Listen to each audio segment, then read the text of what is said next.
Hey everyone, it's Linda. This is part 2. Now, circumstances kept me away from playing today in the craft room, but yesterday I was able to finish ironing on all the napkins to the different papers I had pre-Mod Podged. And here's one that I just trimmed down a bit, glued part of an index card. And I did a little distressing at the edge. And I mean, I can still finish decorating this and putting in a hole and maybe a ribbon or, you know, adding a bit more to it. And it feels fine, right?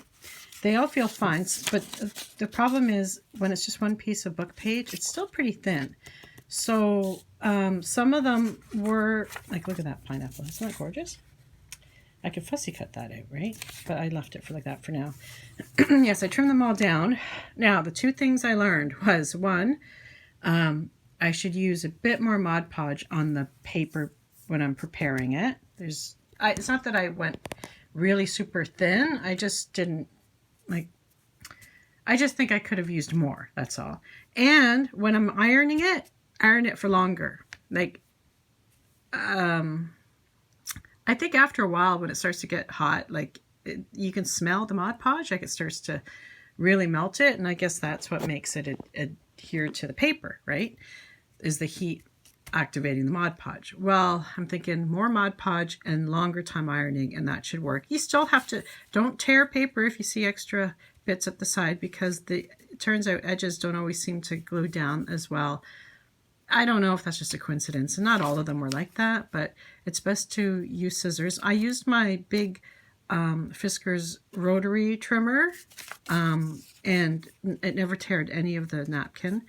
Like some of these, like I said, I trimmed them up, cut them down, and yeah. So I did finally watch a video of somebody's who shows you how to do it with saran wrap, and I'm sorry, I still don't understand why you would do that. I guess the saran wrap becomes the glue, but to me that's like, who wants to smell melted plastic? Like, I don't understand who thought that was a great thing to do. I'm sure it works fine for a lot of people, so I'm sorry, I'm now insulting people, and I don't mean to. I'm just so glad I found this way.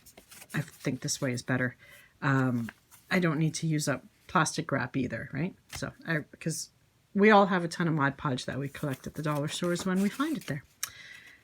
Anyway, so yeah, so here's some of the napkins. I thought these would make good long tags, but like I said, these are just very thin and flimsy, so for most of them. And there are some that were glued onto double, like I had previously when I coffee dyed a bunch of book pages, I glued them together. I glued a bunch together. Like this, I believe, is 2. I think that's 2 sheets together. I'm not sure.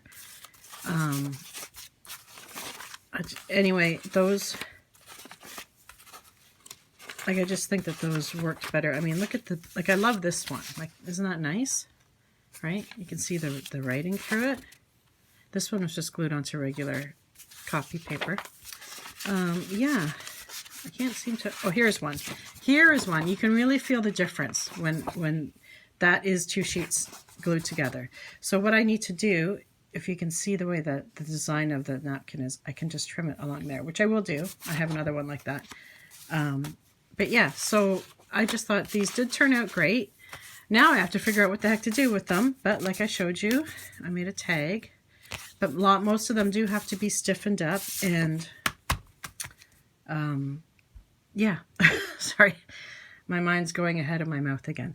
Okay, so I will attach at some point, I'm hoping soon, the video of the lady who I watched do this. I believe her name is Susan. So I will attach her video in my description, and I hope you all give her a watch, because it's a great idea and it's simple.